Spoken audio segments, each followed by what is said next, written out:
பிரசங்கி இந்த உலக வாழ்க்கை குறித்து அழகாக சொல்லுகிறான். நாம் செய்ததே திரும்ப திரும்ப செய்கிறோம், எல்லாமே கடந்து போயிடும், எல்லாம் மாயை என்று. அல்லேலூயா. ஆமாங்க, இந்த உலக வாழ்க்கையில ஏதோ நம்ம பயங்கரமா வேலை செய்யற மாதிரி இருக்கலாம், எல்லாமே செய்யற மாதிரி இருக்கலாம், எல்லாம் அழிந்து போகும். இந்த உலகத்தின் காரியங்கள் எல்லாம் அழிந்து போகும். அல்லேலூயா. இந்த உலகத்துல ஒரு நன்மை ஆண்டவர் வைச்சிருக்கிறார் என்றால், இந்த உலகத்துல நம்மளுடைய கையின் பிரயாசத்தை நாம் சாப்பிடுவதுதான். அல்லேலூயா. நம்ம வேலை செஞ்ச, நம்ம ஒர்க் பண்ண, நம்மளுடைய கையின் பிரயாசம், நம்ம கஷ்டப்பட்டு எதுக்காக வேலை செஞ்சோமோ, எதுக்காக நம்ம தேடிட்டு இருந்தோமோ, அது கிடைச்சி அந்த சந்தோஷத்தை நம்ம அனுபவிப்பதே இந்த உலகத்தின் நன்மை என்று பிரசங்கி சொல்கிறான். அல்லேலூயா. அது மட்டும் இல்ல, உன் அது தேவடைய கரத்திலிருந்து வருகிறது என்று சொல்கிறான். அல்லேலூயா. தேவடைய கரத்திலிருந்து மட்டுமே நமக்கான, நம்ம கஷ்டப்பட்டு செஞ்ச ஒர்க்ஸ்க்கான நன்மைகள் கிடைக்கும். அல்லேலூயா. வேலை செய்யாம கிடைக்காதுன்னு கிடைக்கும்னு சொல்லல, வேலை செஞ்சா கிடைக்கும், அதுவும் தேவடைய கிருபையினால கிடைக்கும் என்று சொல்லப்பட்டிருக்கு. அல்லேலூயா.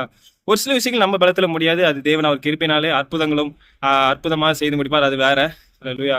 அது மட்டும் இல்ல, உன் வாலிப பிராயத்துல உன் தேவனை நானே, உன் உடம்பானது திரும்ப மண்ணுக்குள்ள போகும். மண்ணில தான் நம்ம உடம்ப உருவாக்குனாரு, நம்ம மனுஷனை உருவாக்குனாரு ஆண்டவர்.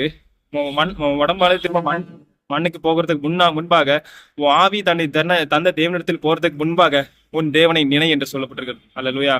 அதாவது அது ரட்சிப்பை குறிக்கிறது, இயேசு கிறிஸ்து வசனத்தை ஏற்றுக்கொள்வதை குறிக்கிறது. அல்லேலூயா. இயேசு கிறிஸ்து சொந்த ரட்சகராக ஏற்றுக்கொண்டீங்க அப்படின்னா உங்க வாழ்க்கை சேஃப், உங்க வாழ்க்கையில எந்த நன்மைகளும் அவர் கரத்துல இருந்து கிடைக்கும். அல்லேலூயா. உலக பிரகாரமான செல்வத்தை வச்சு இல்ல, நீங்க இயேசுக்குள்ள அவருடைய பிள்ளை என்பதனால, அவருக்குள் நீதிமான் என்பதனால, அவருக்குள் ஐஸ்வர்வான் என்பதனால, அவருக்குள் ஆசீர்வதிக்கப்பட்டவர் என்பதனால, அவருக்குள் நீங்கள் சுகமாக்கப்பட்டவங்க என்பதனால, அவருக்குள் நீங்கள் அவருடைய மகிமை மேன்மை எல்லாம் கிடைத்து விட்டது என்பதனால எல்லா ஆசீர்வாதங்களும் உங்களுக்கு கிடைக்கும். அல்லேலூயா. அதனால உங்க லைஃப்ல எப்பவுமே அவரை நினைங்க, உங்க வாலிப பிராயத்துல நினைங்க, உங்க டைம் முடிச்சு போறதுக்குள்ள அவரை நினைங்க அப்படின்னு சொல்லப்பட்டிருக்கிறது. அல்லேலூயா. மனுஷனுக்கு இந்த எல்லாமே இந்த உலகத்துல மாயை, ஒண்ணு மட்டும் தான் நிரந்தர சந்தோஷம். நம்ம கஷ்டப்பட்டு பண்ணதை அதுக்கான பலனை ஆண்டவர் தருகிறார், அதுவும் அவர் கரத்துல இருந்து வருகிறது.